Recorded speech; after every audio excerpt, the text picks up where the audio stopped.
ಅದನ್ನ ಪರಿಹರಿಸಬೇಕು. ರೋಸ್ಟರ್ನಿಂದ ಸಮಸ್ಯೆನ ನಾವು ಕಂಪ್ಲೀಟು ತಜ್ಞರ ಸಮಿತಿನ ನೇಮಕ ಮಾಡಿ, ತಜ್ಞರು ಅಂದ್ರೆ ಯಾರು? DPR secretary, principal secretary, social welfare secretary ನೀವು ಕೂತ್ಕೊಂಡು ಯಾವ ಸಮುದಾಯಕ್ಕೂ ಅನ್ಯಾಯ ಆಗ್ಬಾರ್ದು. ರೋಸ್ಟರಲ್ಲಿ ಉದ್ಯೋಗದಲ್ಲಾಗ್ಲಿ ಶಿಕ್ಷಣದಲ್ಲಾಗ್ಲಿ ಯಾರಿಗೂ ಅನ್ಯಾಯ ಆಗ್ಬಾರ್ದು, ಯಾರಿಗೂ ತಾರತಮ್ಯ ಮಾಡಬಾರ್ದು. ಆ ರೀತಿನಲ್ಲಿ ಸರ್ಕಾರ ಒಂದು ಕ್ರಮವನ್ನು ತಗೋಬೇಕು. ಜೊತೆಯಲ್ಲಿ 25ನೇ ತಾರೀಕು ಸ್ವತಂತ್ರ ಉದ್ಯಾನವನದಲ್ಲಿ ಒಂದು ಬೃಹತ್ ಪ್ರತಿಭಟನೆಯನ್ನು ಯಾಕೆ ಹಮ್ಮಿಕೊಳ್ತಾ ಇದ್ದೀವಿ ಅಂದ್ರೆ, ಸರ್ಕಾರಕ್ಕೊಂದು ಎಚ್ಚರಿಕೆ ಕೊಡಬೇಕು.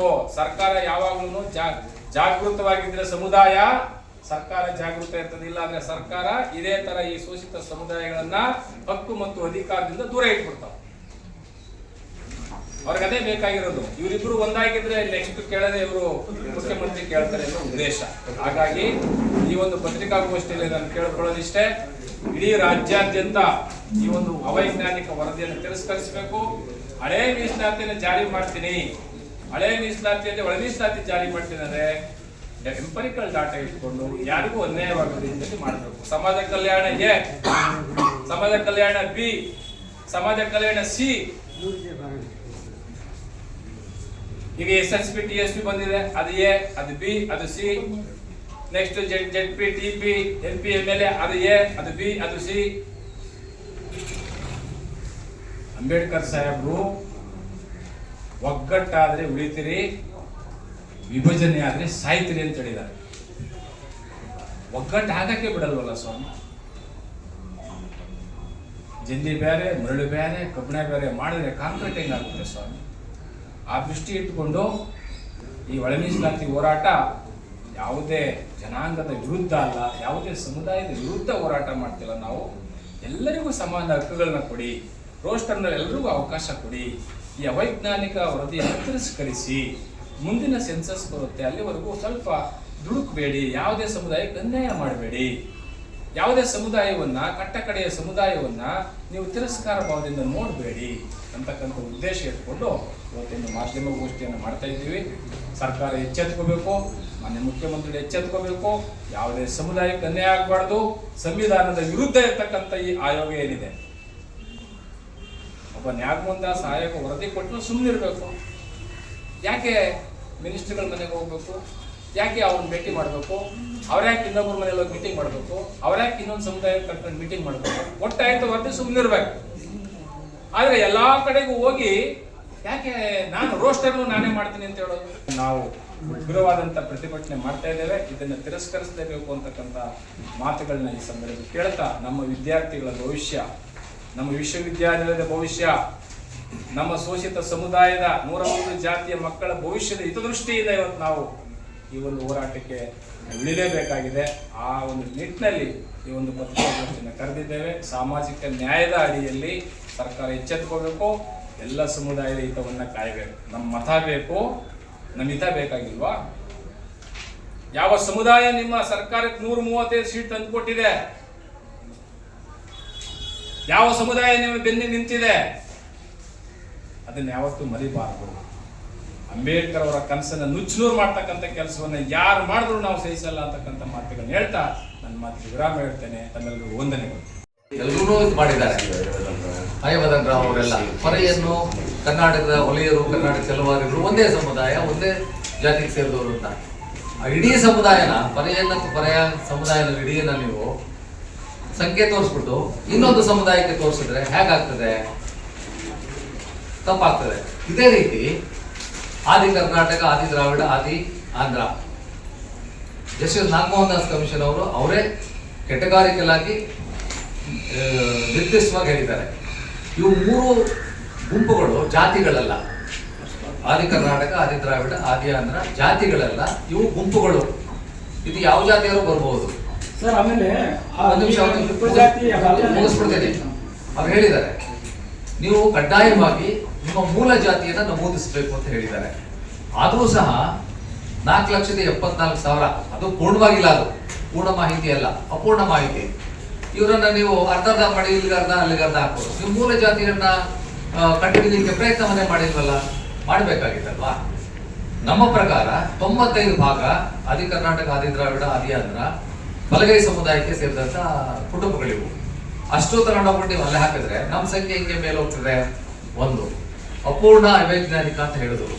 ಇದ್ರ ಬಗ್ಗೆ ಒಂದೇ ಮಾತು ಹೇಳಲಿಕ್ಕೆ ಪ್ರಯತ್ನ ಮಾಡ್ತೀನಿ. ಯಾವ ಜಿಲ್ಲೆಯಲ್ಲೂ ನಾವು ಸಹ ನಮ್ಮ ಸಮುದಾಯ ಯಾವ್ಯಾವ ಜಿಲ್ಲೆಯಲ್ಲಿ ಎಷ್ಟೆಷ್ಟು ಸಂಖ್ಯೆಯಲ್ಲಿದೆ ಅನ್ನೋದ್ರ ಬಗ್ಗೆ ನಾವು ಮಾಹಿತಿಯನ್ನು ನಾವು ಪಡ್ಕೊಂಡಿದ್ದೇವೆ. ನಾವು ಫೀಲ್ಡ್ ಸ್ಟಡಿಯನ್ನು ಮಾಡಿದ್ದೇವೆ. ನಾವು ಉದಾಹರಣೆಗೆ ಅವ್ರು ಹೇಳಿದ್ರು, ಚಿತ್ರದುರ್ಗ 1.5 ಲಕ್ಷ ಜನ ಇದ್ದಾರೆ, 22,000ಕ್ಕೆ ನೀವು ಸೀಮಿತ ಮಾಡಿದ್ರೆ ಹೇಗಾಗ್ತದೆ? ಚಿಕ್ಕಮಗಳೂರು ಜಿಲ್ಲೆಯಲ್ಲಿ 3.5 ಲಕ್ಷ ಜನ ಇದ್ದಾರೆ, 3.5 ಲಕ್ಷ ಜನಸಂಖ್ಯೆ ಇದೆ ಈ ಸಮುದಾಯಕ್ಕೆ ಸೇರಿದವರು. 90,000ಕ್ಕೆ ಸೀಮಿತ ಮಾಡ್ತಾರೆ, 2 ಲಕ್ಷನೇ ತೆಗೆದಾಕ್ಬಿಡ್ತೀರಾ. ಇದು ಎಲ್ಲಾ ಜಿಲ್ಲೆಗಳಲ್ಲಿ ನಡೆದಿರುವಂತ ಒಂದು ಘಟನೆ. ಇದು ಎಲ್ಲಾ ಜಿಲ್ಲೆಗಳಲ್ಲಿ ಸುಮಾರು 30 ಲಕ್ಷ ಜನಸಂಖ್ಯೆಯನ್ನ ಕಡಿಮೆ ಮಾಡಿದ್ದಾರೆ. ನಮ್ಮ ಜನಾಂಗದ್ದು ಸುಮಾರು 60 ಲಕ್ಷ ಜನಸಂಖ್ಯೆ ಇದೆ, ಅದಕ್ಕೂ ಮೀರಿದೆ. ಅಂತ ಜನಸಂಖ್ಯೆಯನ್ನು ನೀವು 30-35 ಲಕ್ಷಕ್ಕೆ ನೀವು ಕುಗ್ಗಿಸ್ಬಿಟ್ರೆ, ಅಲ್ಲಿಗೆ ನೀವು ಸೀಮಿತ ಮಾಡಿಬಿಟ್ರೆ ಹೇಗೆ ನಮಗೆ ನ್ಯಾಯ ಸಿಗುತ್ತೆ? ಸೊ ಅಪೂರ್ಣ ಅವೈಜ್ಞಾನಿಕ ಅಂತ ಹೇಳಿದ್ದು ಈ ಕಾರಣದಿಂದ ನೀವು ಇನ್ನೂ 2 ತಿಂಗಳು ಲೇಟ್ ಆಗಿ ಆಗ್ಬೋದಾಗಿತ್ತು, 3 ತಿಂಗಳು ಲೇಟ್ ಆಗಿ. ಆಕಾಶ ಏನು ಕೆಳಗೆ ಬರ್ತಿರ್ಲಿಲ್ಲ, ಪ್ರಪಂಚ ಏನು ಏನಾಗ್ತಿರ್ಲಿಲ್ಲ. ನೀವು ಪ್ರತಿಯೊಂದು ಕುಟುಂಬವನ್ನು ನೀವು ಭೇಟಿ ಮಾಡಿ ಡೇಟಾವನ್ನು, ದತ್ತಾಂಶವನ್ನ ಕಲೆಕ್ಟ್ ಮಾಡಬೇಕಾಗಿತ್ತು. ಯಾವ ಜಿಲ್ಲೆಯಲ್ಲೂ ಮಾಡಿಲ್ಲ. ಹಾಸನಲ್ಲಿ 4 ಲಕ್ಷ ಜನಸಂಖ್ಯೆ ಇದೆ, 2 ಲಕ್ಷಕ್ಕೆ ಸೀಮಿತ ಆಗುತ್ತೆ. ನಿಮ್ಗೆಲ್ರಿಗೂ ಮಾಹಿತಿ ಇದೆ, ಕೋಲಾರದಲ್ಲಿ ನಮ್ಮ ಜನಸಂಖ್ಯೆ ಸುಮಾರು 6 ಲಕ್ಷ ಇದೆ, 2 ಲಕ್ಷಕ್ಕೆ ಸೀಮಿತ ಆಗ್ತದೆ. ವೋಟರ್ಸೇ 4 ಲಕ್ಷ ಚಿಲ್ಲರೆ ಇದ್ದಾರೆ, ಜನಸಂಖ್ಯೆ 2,20,000ಕ್ಕೆ ಸೀಮಿತ ಆಗ್ತದೆ. ಹೀಗೆ ಬೆಂಗಳೂರಲ್ಲಿ ಸುಮಾರು 12-15 ಜನಸಂಖ್ಯೆ ಇದೆ. ಚಲವಾದಿ, ಪರೆಯ, ಮಾಲ, ಚನ್ನದಾಸರು, ವಲಯ ಎಲ್ಲಾ ಸಮುದಾಯಗಳು ಸೇರಿ ಸುಮಾರು 15 ಲಕ್ಷ ಪಾಪ್ಯುಲೇಷನ್ ಬರ್ಬೋದು. 3 ಲಕ್ಷನೂ ಆಗಿಲ್ಲ ಸ್ವಾಮಿ ಇಲ್ಲಿ. ಇದು ಪೂರ್ಣವಾಗಿ ಮಾಹಿತಿ ಸಂಗ್ರಹಣೆ ಆಗಿದೆ ಅಂತ ಹೇಳೋದು ನಾವು. ಯಾವ ಜಿಲ್ಲೆಯಲ್ಲೂ ಸಂಗ್ರಹಣೆ ಆಗಿಲ್ಲ. ಬೆಂಗಳೂರು ದಕ್ಷಿಣ ಜಿಲ್ಲೆಯಲ್ಲಿ 2.5 ಲಕ್ಷ ಜನಸಂಖ್ಯೆ ಇದೆ, 90,000ಕ್ಕೆ ಸೀಮಿತ ಮಾಡಿದ್ದಾರೆ. ಚಿಕ್ಕಬಳ್ಳಾಪುರದಲ್ಲಿ 1.5 ಲಕ್ಷ ಇದೆ, ಅಲ್ಲಿ 50,000ಕ್ಕೆ ಸೀಮಿತ ಮಾಡಿದ್ದಾರೆ. ದಾವಣಗೆರೆಯಲ್ಲಿ 16,000ಕ್ಕೆ ಸೀಮಿತ ಮಾಡಿದ್ದಾರೆ. ವ್ಯವಸ್ಥಿತವಾಗಿ ಈ ಸಂಖ್ಯೆಯನ್ನ ಕುಗ್ಗಿಸ್ಬೇಕು ಅಂತ ಎಲ್ಲಾ ಮಟ್ಟದಲ್ಲೂ ಷಡ್ಯಂತ್ರ ನಡೆದಿದೆ. ನಮ್ಮ ಒಂದು ಅಧ್ಯಯನದ ಪ್ರಕಾರ, ನಮ್ಮ ಒಂದು ಮಾಹಿತಿ ಪ್ರಕಾರ. ಹೀಗಾದ್ರೆ ಒಂದು ಊರಿನಲ್ಲಿ 100 ಕುಟುಂಬ ಇದೆ, 100 ಕುಟುಂಬದ ದತ್ತಾಂಶವನ್ನು ನಾವು ಕಲೆಕ್ಟ್ ಮಾಡೋಕ್ಕೆ ಕಷ್ಟ ಏನು? ನಮ್ಗೆ ತಪ್ಪೇನಿದೆ ಇದರಲ್ಲಿ? ಮಾಡ್ಬೇಕಲ್ವಾ? ನಮ್ಮ ಕರ್ತವ್ಯ ಅಲ್ವಾ? ಆಯೋಗದ ಕರ್ತವ್ಯ ಏನು? ಮಾಡಿ. ನಾವು 101 ಮಾಡಿ, 102 ಮಾಡಿ, 110 ಮಾಡಿ ಅಂತ ಹೇಳಿಲ್ಲ, 100 ಮಾಡಿ, ಕರೆಕ್ಟ್ ಆಗಿ ಮಾಡಿ. 100 ಬಿಟ್ಬಿಟ್ಟು ನೀವು 25ಕ್ಕೆ ನೀವು ಸೀಮಿತಗೊಳಿಸ್ಬಿಟ್ರೆ ಹೇಗಾಗ್ತದೆ? ಇದು ದೊಡ್ಡ ಮಟ್ಟದ ಅನ್ಯಾಯ ನಮ್ಮ ಮೇಲೆ ನಡೆದಿದೆ. ಎಲ್ಲ ಮಂತ್ರಿಗಳಿಗೆ ಗೊತ್ತಿದೆ, ಶಾಸಕರುಗಳು ಗೊತ್ತಿದೆ, ಜನಕ್ಕೂ ಗೊತ್ತಿದೆ, ಎಲ್ಲ ಒಪ್ತಾರೆ. ಇವತ್ತು ನಮಗೆ ಬಹಳ ದೊಡ್ಡ ಮಟ್ಟದ ಅನ್ಯಾಯ ಆಗಿದೆ ಅಂತ. ನಾವು ಇಷ್ಟೊಂದು ಸಂಖ್ಯೆಯಲ್ಲಿದ್ದೀವಿ. 16,000ಕ್ಕೆ ಮಾಡ್ತಾರೆ, 22,000ಕ್ಕೆ ಮಾಡ್ತಾರೆ, 90,000ಕ್ಕೆ ಮಾಡ್ತಾರೆ ಅಂತ ಕೇಳ್ತಾರೆ. ಇದು ನಮಗೆ ಬಹಳ ಆಘಾತ ತಂದಿದೆ, ಮತ್ತೆ ಅನ್ಯಾಯಕ್ಕೂ ದಾರಿ ಮಾಡಿಕೊಟ್ಟಿದೆ. ಇದನ್ನ ನಾವು ಸರ್ಕಾರ ಸರಿಪಡಿಸಬೇಕು ಅಂತ ನಮ್ಮ ಒಂದು ಬೇಡಿಕೆ, ಕೋರಿಕೆ, ಮತ್ತೆ ನಮ್ಮ ಪ್ರತಿಭಟನೆಯ ಸಮಾವೇಶ ನಡೆಸಿ ಕೂಡ ನೀವು ಮನವಿ ಕೊಟ್ಟು ಧನ್ಯವಾದಗಳು. ಇಷ್ಟೊತ್ತು ಸ್ವಾಮೀಜಿಯವರು ಮತ್ತು ಸಿದ್ದಯ್ಯ ಸರ್ ಅವರು ನೀವು ಕೇಳಿದ ಪ್ರಶ್ನೆಗೆ ಮತ್ತು ನಮ್ಮೆಲ್ಲ ಬಂಧುಗಳಿಗೆ ಏನು ಮನದಟ್ಟಾಗಬೇಕು ಅನ್ನೋ ವಿಷಯನೆಲ್ಲ ನೀವು ಮುಕ್ತವಾಗಿ ಹೇಳಿದ್ದಾರೆ. ನಾನು ಹೇಳೋದಿಷ್ಟೇ, ನಮ್ಮ ಬಲಗೈ ಸಮುದಾಯಕ್ಕೆ ದೊಡ್ಡ ಅನ್ಯಾಯ ಆಗೋದು. ನಾಗಮೋಹನ್ ದಾಸ್ ಅವರ ವರದಿಯಲ್ಲಿ ಏನು ಸರ್ಕಾರಕ್ಕೆ ಅವರು ವರದಿಯನ್ನ ಕೊಟ್ಟರು ಅದನ್ನ ಸರ್ಕಾರ ನಮಗೆ ಸರಿ ಮಾಡಿಕೊಡ್ಬೇಕು. ನಮ್ಮ ಮೂಲ ಏನಿದೆ, ನಮ್ಮ ಮೂಲನ ಸರಿಪಡಿಸ್ಬೇಕು. ಆಮೇಲೆ ಬೇರುಗಳಿಗೆ, ಕೊಂಬೆಗಳಿಗೆ ಬೇರನ್ನ ಸರಿ ಮಾಡದೆ ಕೊಂಬೆಗಳನ್ನ ಛಿದ್ರ ಮಾಡಿ ಎಲ್ಲ ಕಡೆ ಹಂಚಿ ಹರಿದ್ಬಿಟ್ಟಿದ್ದಾರೆ. ನಮ್ಮ ಬಲಗೈ ಸಮುದಾಯನ ಎಲ್ಲೆಲ್ಲಿ ಹಂಚಿದ್ದಾರೆ ಅದನ್ನ ನಮಗೆ ವಾಪಸ್ ಕೊಟ್ಟು ನಮಗೆ ನ್ಯಾಯವನ್ನು ಕೊಡಬೇಕು ಅನ್ನಷ್ಟೇ ನಮ್ಮ ಸಮುದಾಯದ, ನಮ್ಮ ಬಲಗೈ ಸಮುದಾಯದ ಹೋರಾಟ ಅಷ್ಟೇ ಆಗಿದೆ. ನಾವು ಶಾಂತ ರೀತಿಯಲ್ಲೇ ಹೋರಾಟ ಮಾಡ್ತೀವಿ. ನಮ್ಮ ಬಾಬಾ ಸಾಹೇಬ್ ಅಂಬೇಡ್ಕರ್ ಅವರ ಅಷ್ಟೇ, ಅವರ ಕನಸನ್ನು ನನಸು ಮಾಡ್ಬೇಕು ಅನ್ನೋದಷ್ಟೇನೆ. ಯಾಕೆ ಅಂತಂದ್ರೆ ಬಾಬಾ ಸಾಹೇಬ್ ಅಂಬೇಡ್ಕರ್ ಅವರು ಮೀಸಲಾತಿ ತಗೊಳ್ಳಿ, ಪ್ರತಿಯೊಬ್ಬರಿಗೂ ಕೊನೆಯ ಕಡೆ ಮನುಷ್ಯನಿಗೆ ನ್ಯಾಯ ಸಿಗಬೇಕು ಅನ್ನೋದನ್ನ ಹೇಳಿದ್ರು.